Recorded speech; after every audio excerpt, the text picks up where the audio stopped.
Students, तो अब हम लोग कोडरमा का जो प्रोजेक्ट रेल निकाला है मॉडल सेट फिजिक्स का 12th का, उसका हम लोग मॉडल सेट 2 का ऑब्जेक्टिव का सोल्यूशन देख रहे हैं। 1 का हम लोग सोल्यूशन दे चुके हैं, तो जो लोग नहीं देखे हैं वो फर्स्ट वीडियो को देख लें।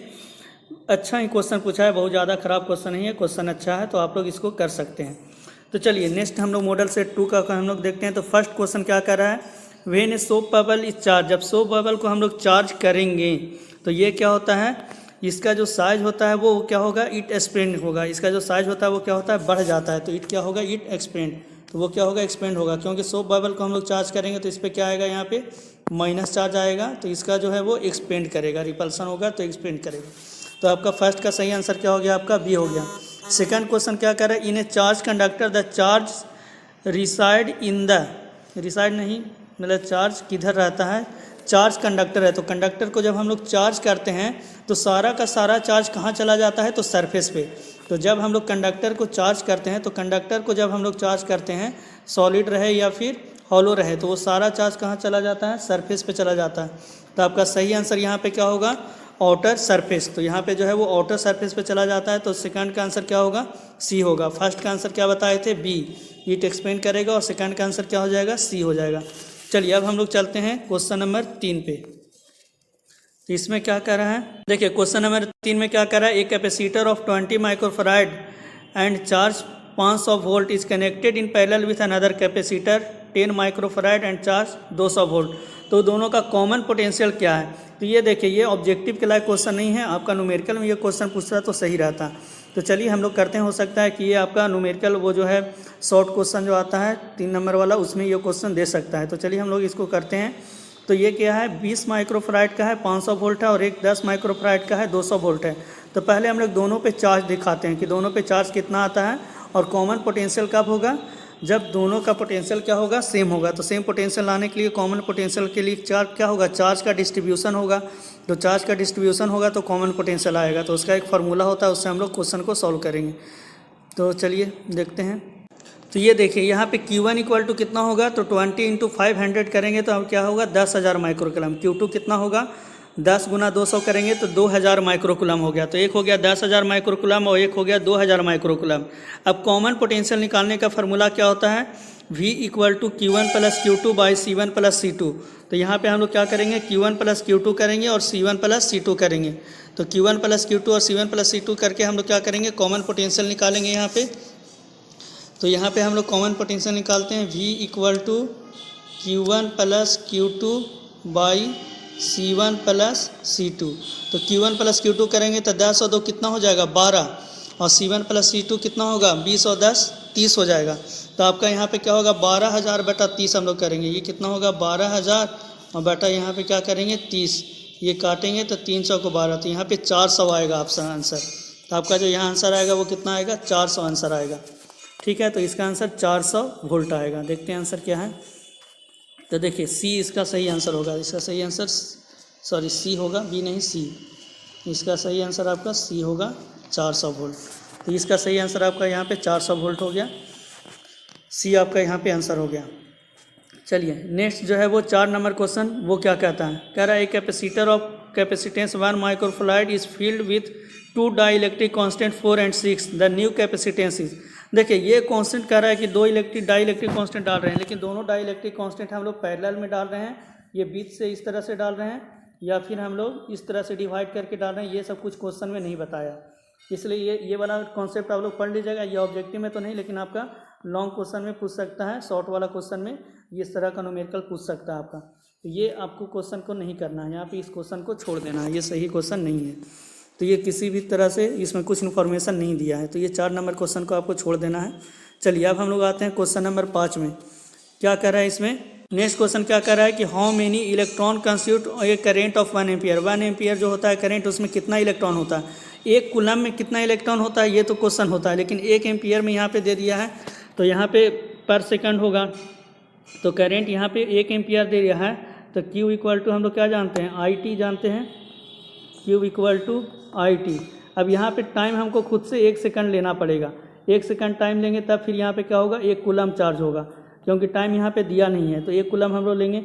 अब 1 कूलम चार्ज में कितना इलेक्ट्रॉन होता है, ये बहुत अच्छा क्वेश्चन है, ये हम बताए थे। तो 1 कूलम चार्ज में कितना इलेक्ट्रॉन होता है वो हम लोग निकालेंगे। तो Q इक्वल टू क्या लगाएंगे, NE। अब यहाँ से N इक्वल टू क्या हो जाएगा आपका Q/E। तो Q कितना हो गया 1 कूलम, और नीचे में 1.6 इंटू 10⁻⁻19। तो 1.6 10⁻⁻19 करेंगे। तो इसको जब हम लोग सॉल्व करेंगे तो आपका जो सही आंसर है वो 6.25, ये -19 है, ऊपर जाएगा तो आपका हो जाएगा +19, और 1/1.6 का करेंगे तो 6.25, ये 6:2।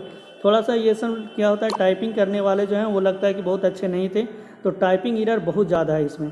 तो आपका 5 का आंसर क्या होगा, ए होगा। 6.25 इंटू 10⁻18 इलेक्ट्रॉन। तो 5 का आंसर यहाँ पे आपका ए हो गया। चलिए नेक्स्ट हम लोग देखते हैं 6 नंबर क्वेश्चन।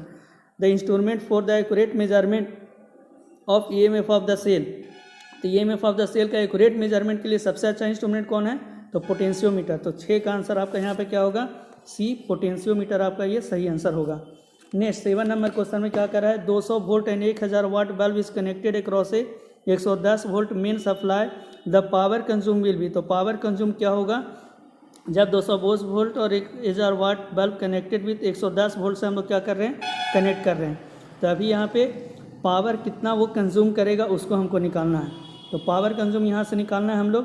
तो चलिए इसका हम लोग पावर कंज्यूम निकालते हैं कितना आता है। तो ये देखिए पावर कंज्यूम निकालने के लिए सबसे पहले हम लोग इसका रेजिस्टेंस निकालेंगे। तो रेजिस्टेंस हम लोग P बराबर क्या हम लोग जानते हैं, तो P इक्वल टू हम लोग जानते हैं V²/R। तो P इक्वल टू होता है V²/R। तो वोल्टेज यहाँ पे कितना है 220 का गुना 220 और बटा यहाँ क्या करेंगे हम लोग 1000। तो ये हम लोग करेंगे कैंसिल, तो कितना होगा 22 गुना 22 और बटा 10 होगा। तो यहाँ पे होगा 22 गुना 22 बटा 10 आ गया आर का वैल्यू। अब यहाँ पे 110 वोल्ट से अप्लाई कर रहे हैं, तो फिर यहाँ से हम लोग पावर निकालेंगे। तो पावर इक्वल टू फिर V²/R। तो कितना होगा 110 गुना 110 और ये आर का वैल्यू पुट करेंगे तो आर वाला 10 ऊपर चला जाएगा और नीचे में यहाँ पे कितना बच जाएगा 22 गुना 22। अब इसको सॉल्व करेंगे तो ये 11 दूना 22, फिर यहाँ 11 दूना 22, यहाँ 2 पचे 10, यहाँ भी ये 2 पचे 10, तो 5 पचे 25 और ये 2 10, ये कितना होगा तुम्हारा 250। तो यहाँ पे 250 वाट सही आंसर होगा। तो सही आंसर 7 का कितना हो जाएगा 4। तो 7 का सही आंसर यहाँ पे हो जाएगा तुम्हारा ये 4 सही आंसर होगा 250। ठीक है, चलिए अब हम लोग नेक्स्ट क्वेश्चन पे आते हैं। Tesla is the unit of. Tesla किसका यूनिट है, तो टेस्ला आपका किसका यूनिट यहाँ पे होगा, तो मैग्नेटिक फील्ड का। टेस्ला जो यूनिट किसका होगा, तो मैग्नेटिक फील्ड का यूनिट क्या होता है टेस्ला। नेक्स्ट क्वेश्चन क्या कह रहा है, the resistance of the ideal volt meter. देखिए आइडियल वोल्ट मीटर और आइडियल एमीटर ये क्वेश्चन आता है, ये बहुत अच्छा ये क्वेश्चन है आपका। आइडियल वोल्ट मीटर और आइडियल एमीटर का रेजिस्टेंस क्या होता है ये क्वेश्चन पूछता है। तो देखिए इसको याद रखने का सबसे अच्छा तरीका क्या है, वोल्ट मीटर है, हम लोग ओम्स लॉ में क्या जानते हैं V=IR। अब हमको आइडियल वोल्ट मीटर चाहिए, मतलब वो वोल्टेज को ज़्यादा नापे, तो ज़्यादा मेजर करे, मतलब जो भी है वोल्टेज को मेजर करे, तो उसके लिए क्या होना चाहिए, रेजिस्टेंस का वैल्यू ज़्यादा होना चाहिए। इसलिए आइडियल वोल्ट मीटर का जो रेजिस्टेंस, अब ज़्यादा का मतलब क्या हो गया, आइडियल के केस में जो एग्जिस्ट नहीं करे, आइडियल का मतलब कि जो प्रैक्टिकली पॉसिबल नहीं है, तो ये क्या होगा इनफाइनाइट। तो यहाँ पे क्या होगा, ज़्यादा का मतलब इनफाइनाइट और कम का मतलब जीरो। तो आइडियल वोल्ट मीटर का जो होता है वो क्या होगा, इनफाइनाइट होगा। लेकिन अगर आइडियल एमीटर दे दे आपका, तो एमीटर का मतलब क्या होगा, वो करेंट को मेजर करेगा। तो I बराबर क्या हो जाएगा V/R। अब वो करेंट ज़्यादा मेजर करे तो इसके लिए रेजिस्टेंस क्या होना चाहिए, कम। तो अगर आइडियल एमीटर देगा तो आंसर क्या होगा, रेजिस्टेंस का क्या हो जाएगा, जीरो। अब कम का मतलब क्या होगा, जीरो। तो एमीटर अगर देगा तो जीरो और वोल्ट मीटर देगा तो इनफाइनाइट। ये दोनों बहुत इंपॉर्टेंट क्वेश्चन है, आप लोग जरूर इसको ध्यान में रखिएगा। चलिए नेक्स्ट क्वेश्चन देखते हैं। Unit of magnetic movement is. तो मैग्नेटिक मूवमेंट का यूनिट क्या होता है ये पूछ रहा है। तो मैग्नेटिक मूवमेंट क्या होता है, M इक्वल टू होता है I/A। तो I क्या हो गया, करेंट, एम्पियर, और ये एरिया क्या हो गया, मीटर स्क्वायर। तो ये I/A होता है, करेंट हो गया एम्पियर इंटू मीटर स्क्वायर। तो यहाँ AMP इंटू मीटर स्क्वायर। तो आपका D आंसर यहाँ पे सही होगा। तो 10 का सही आंसर क्या हो गया आपका, D हो गया। चलिए अब 11 नंबर क्वेश्चन क्या कर रहा है, the magnetic pole at magnetic pole the angle of. देखिए वहाँ पे इक्वेटर में पूछा था, अभी इसके पहले वाला सेट में अब पोल पे पूछ रहा है। ये डीप वाला क्वेश्चन जो है वो हर जगह पूछ रहा है, तो एकदम ज़रूर इसको श्योर आप लोग करके जाइएगा और कन्फ्यूज़न में मत रखिएगा।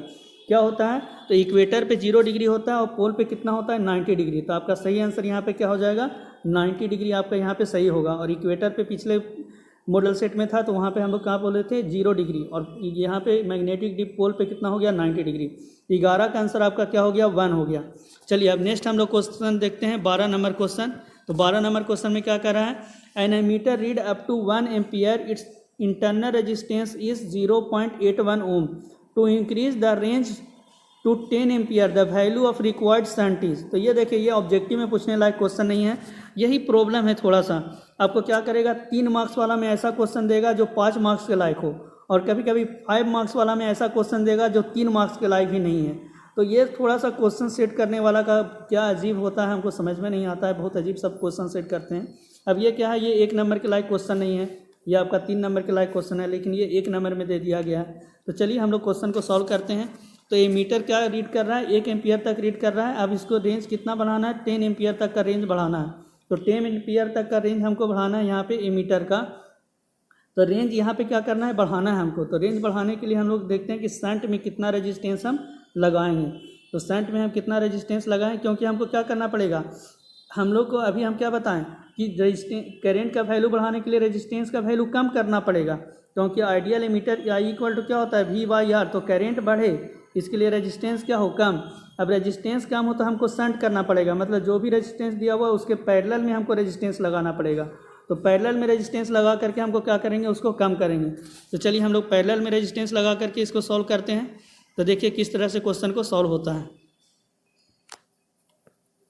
तो ये देखिए सबसे पहले हम लोग यहाँ किए कि यहाँ पे इस रेजिस्टेंस के साथ शंट में हम लोग रेजिस्टेंस को लगाएं। तो 0.81 के साथ शंट में इस लगा दिए। अब दोनों पैरेलल में है, तो पैरेलल में है तो आर इक्विवेलेंट बराबर क्या होता है R1 + R2 / R1 + R2। तो ये हम आर इक्विवेलेंट निकाल दिए R1 + R1 × R2 / R1 + R2 से। अब ही बराबर IR करेंगे तो पहले 1 एम्पियर करंट था तो रेजिस्टेंस कितना था 0.81। अब इस शंट हम लोग कर दिए यहाँ पे। तो शंट करने से अब इससे करंट कितना जाएगा, दोनों में यहाँ पे क्या होगा, ये वोल्टेज तो दोनों में सेम होगा, तो दोनों में करंट अलग अलग जा रहा है, वोल्टेज सेम जा रहा है। तो यहाँ पे क्या करेंगे S × 0.81 × S बाई ये हम लोग कर दिए, ये रेजिस्टेंस का वैल्यू हम लोग कर दिए। सर यहाँ पे करंट हमको कितना चाहिए 10 एम्पियर करंट चाहिए, एस हम लोग कर रहे हैं। तो 10 एम्पियर करंट चाहिए, दोनों से मिल करके कितना एम्पियर करंट जाना चाहिए तो 10। तो ये 10 गुना इतना कर दिए। अब 0.81 से ये 0.81 क्या होगा कैंसिल हो जाएगा, फिर 0.81 + S बराबर 10 हो जाएगा। 0.81 + S बराबर 10 हम लोग करेंगे तो वहाँ से S का जो वैल्यू होगा वो आएगा 0.09। आप इसको सॉल्व कर सकते हैं। 0.81 इक्वल टू यहाँ पे 0.81 + S बराबर 10। यहाँ से हम लोग क्या करेंगे फिर 10S हो जाएगा। यहाँ पे क्या होगा 0.81 बराबर 10S, S भी यहाँ पे बचा हुआ रहेगा। तो 0.81 + S इक्वल टू 10S करके फिर यहाँ से हम लोग S का वैल्यू 9S आ जाएगा। तो 9S इक्वल टू 0.81 हो जाएगा। यहाँ से क्या आएगा 9S इक्वल टू 0.81, फिर S इक्वल टू होगा 0.09। तो आपका सही आंसर यहाँ पे क्या होगा 0.09 होगा। ये B आपका यहाँ पे सही आंसर होगा। सही आंसर जो है वो B हो जाएगा आपका। चलिए नेक्स्ट हम लोग देख रहे हैं 13 नंबर क्वेश्चन। क्या कर रहा है, at response in series LRC circuit which relation does not hold. तो सीरीज LRC सर्किट में कौन सा रिलेशन होल्ड नहीं करता है, तो कौन सा रिलेशन होल्ड नहीं करेगा, सीरीज LCR सर्किट में कौन सा रिलेशन नहीं करेगा, रेजोनेंस होना चाहिए। एट रिस्पॉन्स क्या होता है, रेजोनेंस होता है। तो रेजोनेंस में हम लोग क्या पढ़े हैं, XC इक्वल टू XL होता है। रेजोनेंस में हम लोग जानते हैं XC इक्वल टू XL होता है। तो 1/ωc इक्वल टू ωL होता है। तो यहाँ से हम लोग ओमेगा का वैल्यू निकालते हैं तो क्या होता है 1/√LC होता है। तो 1/√LC होता है। तो डज नॉट एक्सीड, तो ये भी गलत हो गया आपका, ये भी क्या है आपका गलत है यहाँ पे। और फिर ये C भी यहाँ पे क्या है गलत है। तो A और C क्या है यहाँ पे गलत है। तो आपका B और D जो है वो सही है। तो दो आपका यहाँ पे गलत है। तो आपका सही आंसर यहाँ पे क्या होगा, A भी होगा और C भी होगा, जबकि ये दोनों सही है। तो 13 का आंसर कौन गलत है, जो बोल रहा है तो ये दोनों गलत है और ये दोनों सही है। तो 13 का ये आंसर हो गया। अब हम लोग कर रहे हैं 14 नंबर क्वेश्चन में। क्या कर रहा है 100 mH, देखिए कैपिटल M लिखा है जबकि यहाँ पे स्मॉल m होना चाहिए। मिली हेनरी होता है, ये मेगा हेनरी नहीं होता है, तो मिली हेनरी होता है। तो 100 mH coil carry a current of 1 ampere, तो energy store in magnetic field. तो मैग्नेटिक फील्ड में एनर्जी स्टोर इसके पास कितना होगा ये हमको निकालना है। तो U इक्वल टू क्या होता है ½ LI² होता है। U इक्वल टू क्या होता है ½ LI²। तो यहाँ पर क्या होगा ½ L का वैल्यू कितना है यहाँ पे 100 मिली एम्पियर है, तो यहाँ पे क्या होगा 0.1 हो जाएगा। तो ये क्या हो जाएगा आपका 0.1, 10⁻³ करेंगे तो 0.1 और करेंट 1 का स्क्वायर हम लोग कर देंगे। तो आपका सही आंसर यहाँ पे कितना आ जाएगा 0.05। तो सी आपका यहाँ पे सही आंसर होगा। तो चलिए 15 का आंसर यहाँ पे क्या हो गया आपका सी हो गया आपका सही आंसर 14 का। अब हम लोग करते हैं 15 नंबर क्वेश्चन में। ये क्या कह रहा है, energy in A current carrying coil is store in the form of, carrying जो कॉइल होता है, कॉइल यहाँ पे लिखना चाहिए, से कॉल लिख दिया है coil, current carrying coil store in the form of. तो कॉइल में जो एनर्जी स्टोर होता है करेंट कैरिंग कॉइल में, वो किस फॉर्म में होता है, तो आपका मैग्नेटिक फील्ड के फॉर्म में होता है। तो आपका सही आंसर यहाँ पे क्या होगा आपका मैग्नेटिक फील्ड। तो यहाँ आपके सही आंसर यहाँ पे क्या है मैग्नेटिक फील्ड के फॉर्म में। तो बी आपका सही आंसर होगा। चलिए 16 नंबर क्वेश्चन फिर आ गया, which of the following electromagnetic wave है हाईएस्ट वेवलेंथ। सेम क्वेश्चन बार बार रिपीट कर रहा है, इसलिए जो हम टेबल बताए थे पिछले वीडियो में वो टेबल को ध्यान में रखिएगा।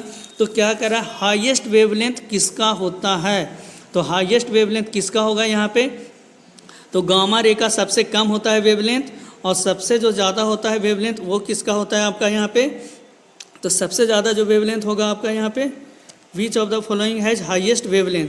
तो यहाँ पे क्या होगा माइक्रोवेव का वेवलेंथ क्या होगा सबसे ज़्यादा होगा। तो सबसे ज़्यादा जो वेवलेंथ होगा आपका यहाँ पे ये डी होगा, माइक्रोवेव का वेवलेंथ क्या होता है ज़्यादा होता है। फिर 17 नंबर में क्वेश्चन में क्या करा है, the frequency at a wave is 6 × 10⁻15 hertz. The wave is, अब बहुत ज़्यादा फ्रीक्वेंसी है, यहाँ पे क्या है 6 × 10⁻15 कह रहा है, तो फ्रीक्वेंसी बहुत ज़्यादा है। तो सबसे ज़्यादा फ्रीक्वेंसी किसका होता है गामा रे का। अब गामा रे यहाँ पे ऑप्शन नहीं है, तो गामा के जस्ट पहले क्या है यहाँ पे एक्स रे। तो 17 का आंसर यहाँ पे क्या हो जाएगा आपका सी। तो एक बार फिर से हम ऑर्डर को दिखा दे रहे हैं, आप ऑर्डर को जरूर नोट कर लीजिए। ये क्वेश्चन श्योर है कि आपका एग्जाम में आएगा तो आएगा, इससे रिलेटेड क्वेश्चन।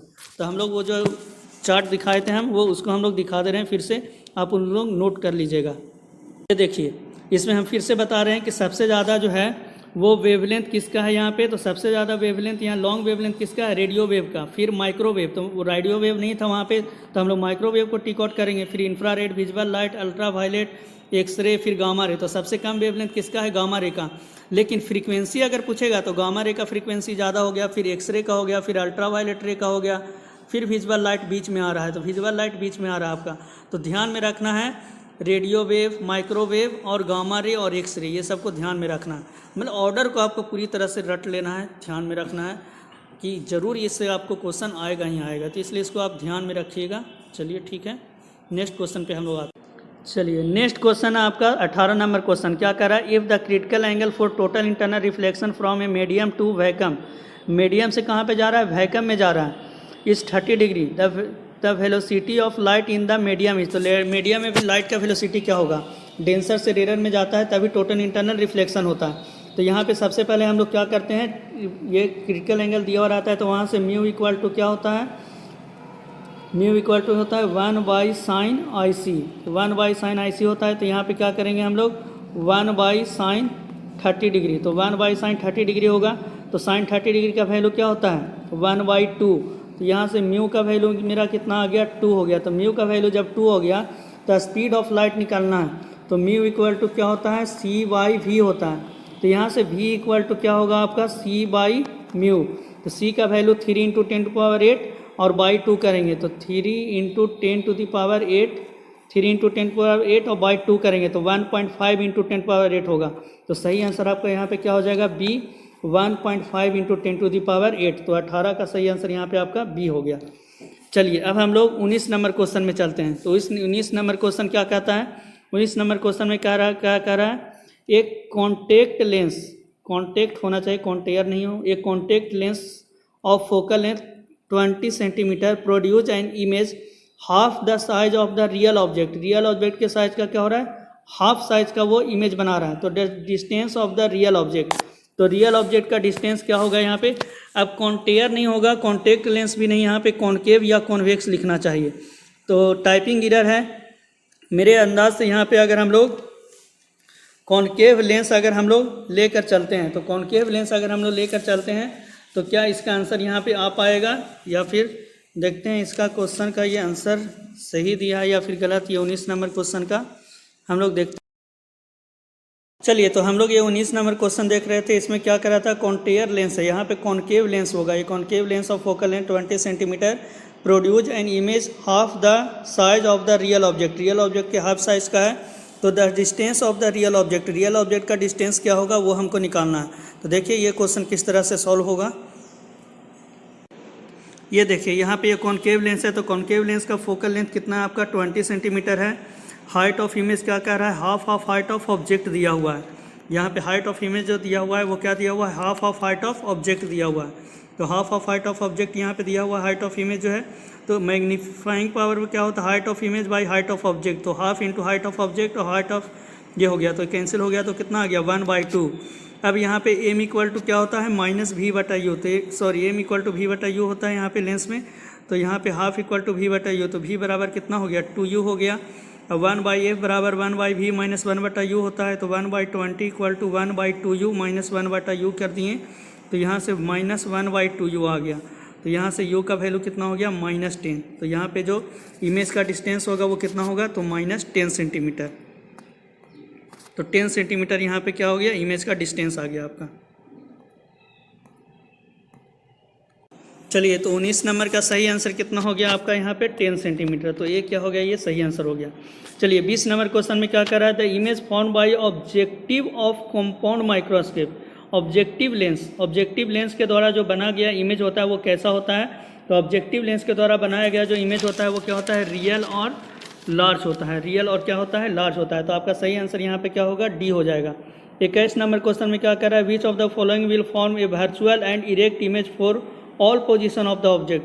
किसी भी पोजीशन के लिए वो कैसा इमेज को फॉर्म करे, तो वर्चुअल और इरेक्ट। अब वर्चुअल और इरेक्ट जो है वो तो प्लेन मिरर भी फॉर्म करता है। तो यहाँ पे प्लेन मिरर तो ऑप्शन में आपका नहीं है। तो यहाँ पे क्या है आपका, कॉनकेव मिरर, कॉन्वेक्स लेंस और कॉनकेव लेंस और नन ऑफ द दीस। तो 3 यहाँ पे है आपका। तो यहाँ पे आपका देखिए, जो किसी भी पोजीशन के लिए वर्चुअल इमेज जो फॉर्म करता है तो आपका कॉन्वेक्स मिरर भी होता है, लेकिन कॉन्वेक्स मिरर यहाँ पे नहीं है ऑप्शन में।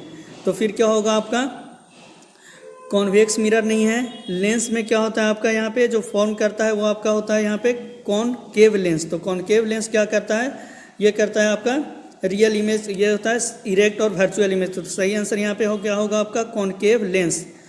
ठीक है, तो कॉनकेव मिरर नहीं होगा आपका। अगर प्लेन मिरर रहता तो भी आंसर हो जाता आपका। तो यहाँ पे क्या होगा आपका, कॉनकेव लेंस होगा आपका सही आंसर। तो सी आपका यहाँ पे सही आंसर है। चलिए अब हम लोग चलते हैं 22 नंबर क्वेश्चन में। Time taken by light to cross a glass slab of thickness 4 mm and refractive index 3। तो रिफ्रैक्टिव इंडेक्स 3 है, तो 3 रिफ्रैक्टिव इंडेक्स है। तो सबसे पहले हम लोग स्पीड ऑफ लाइट निकालेंगे कि लाइट का स्पीड वहाँ पे क्या होगा। तो यहाँ से हम लोग क्या करेंगे, म्यू इक्वल टू c/v होता है। तो v इक्वल टू कितना हो जाएगा, c/μ। तो यहाँ पे कितना होगा 3 × 10⁸ और बाई 3।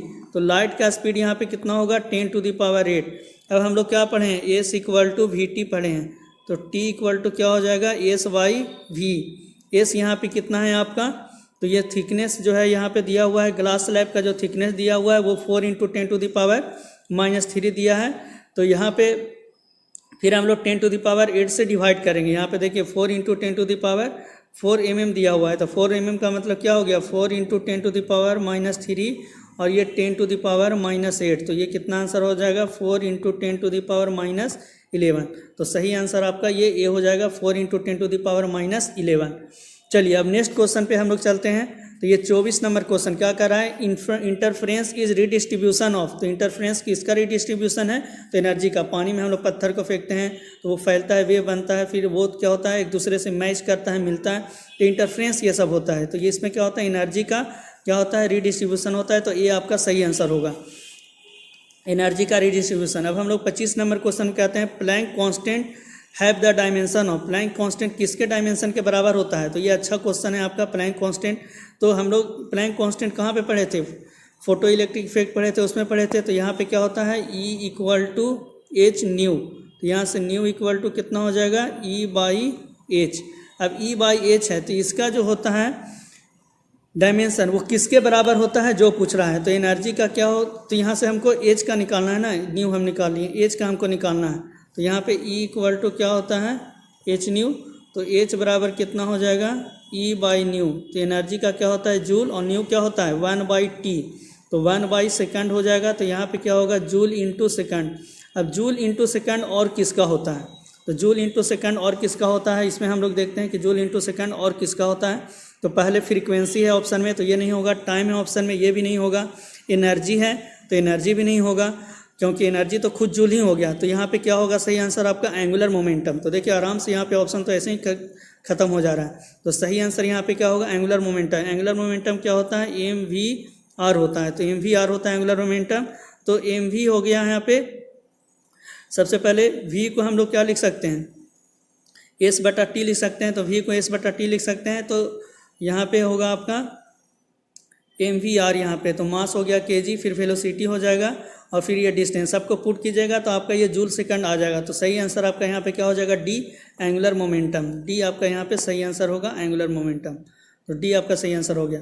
नेक्स्ट क्या कर रहा है 26 में, the phenomenon of photo electric effect was explain by, किसके द्वारा एक्सप्लेन किया गया। देखिए हॉलवाच एंड लिनार्ड के द्वारा क्या किया गया था, आविष्कार किया गया था। जो सबसे पहले फोटो इलेक्ट्रिक इफेक्ट के बारे में हॉलवाच एंड लिनार्ड ने बताया था, लेकिन एक्सप्लेन कौन किए थे, तो आइंस्टीन। तो सही आंसर जो एक्सप्लेन करता है उसी को यहाँ पे प्राइज मिलता है। तो आइंस्टीन का यहाँ पे होगा। और हॉलवाच एंड लिनार्ड जो है वो इसका मतलब कि सबसे पहले पता किए थे हॉलवाच एंड लिनार्ड, लेकिन एक्सप्लेन कौन किए थे, तो आइंस्टीन। तो सही आंसर आपका 26 का क्या हो गया बी हो गया। चलिए अब हम लोग 27 नंबर क्वेश्चन में कर रहे हैं, which of the following is not committed by radio active substance. Radio active substance से क्या बाहर नहीं निकलता है, तो alpha particle, beta particle, gamma particle, ये सब निकलता है। तो अल्फा पार्टिकल हो गया, बीटा पार्टिकल इलेक्ट्रॉन हो गया, वो भी निकल गया। रेडियो एक्टिव रेडिएशन भी निकलता है, एनर्जी भी निकलता है, लेकिन न्यूट्रॉन नहीं निकलता है। तो आपका यहाँ पे हेट्रॉन लिख दिया, ये क्या होगा न्यूट्रॉन होगा। तो डी आपका यहाँ पे सही आंसर होगा कि न्यूट्रॉन रेडियो एक्टिव एलिमेंट से नहीं मिलता है। नेक्स्ट 28 नंबर क्वेश्चन में क्या कर रहा है, हाउ मेनी नेक्सन on the average are repel by fusion. ये क्या क्या बोल रहा है, कुछ नहीं समझ में आ रहा है कि पर फ्यूजन में क्या होता है, एक फ्यूजन के लिए कितना न्यूट्रॉन का आवश्यकता होता है। पर फ्यूजन के लिए कितना न्यूट्रॉन का आवश्यकता है, ऐसा आप मान सकते हैं, लेकिन क्वेश्चन लगभग गलत ही मानिए, कुछ समझ में नहीं आ रहा है। तो आप लोग ऐसा कि एक न्यूट्रॉन, तो एक न्यूट्रॉन होता है ना, तो एक न्यूट्रॉन आता है स्लो डाउन न्यूट्रॉन, तो फ्यूजन प्रोसेस करता है। तो एक आंसर आप बोल सकते हैं इसका, ऐसे इस क्वेश्चन को आप छोड़ ही दीजिए। चलिए 29 नंबर क्वेश्चन क्या कर रहा है आपका, the binding energy per nucleon. ये बताए थे कि बहुत इंपॉर्टेंट होता है कि बाइंडिंग एनर्जी पर न्यूक्लियन पूछता है तो मेगा इलेक्ट्रॉन वोल्ट में होता है। तो यहाँ पे क्या है 8 मेगा इलेक्ट्रॉन वोल्ट दिया है। तो सही आंसर आपका सी हो जाएगा 8 mega electron volt. Question number 30 क्या कर रहा है, फॉरबिडन एनर्जी गैप, गूप नहीं gap, of A semiconductor is in order of. तो फॉरबिडन एनर्जी गैप जो होता है दो तरह का होता है, एक फॉरबिडन एनर्जी गैप होता है, ठीक है। फॉरबिडन एनर्जी गैप क्या होता है यहाँ पे, तो फॉरबिडन एनर्जी गैप जो होता है आपका यहाँ पे वो 1 इलेक्ट्रॉन वोल्ट के ऑर्डर में होता है। 0.7 इलेक्ट्रॉन वोल्ट है, फिर एक का 1.1 इलेक्ट्रॉन वोल्ट होता है। तो यहाँ पे क्या होगा बी आपका सही आंसर होगा, forbidden energy gap 1 electron volt का। What are the majority charge carrier in N type. अब देखिए यहाँ एन टाइप में क्या मेजोरिटी चार्ज कैरियर होता है, तो एन टाइप क्या होता है, हम लोग क्या जानते हैं, एन मतलब निगेटिव और निगेटिव मतलब इलेक्ट्रॉन। तो वो क्या होता है इलेक्ट्रॉन, मेजोरिटी चार्ज कैरियर क्या होता है इलेक्ट्रॉन, इसीलिए उसको हम लोग क्या बोलते हैं एन टाइप।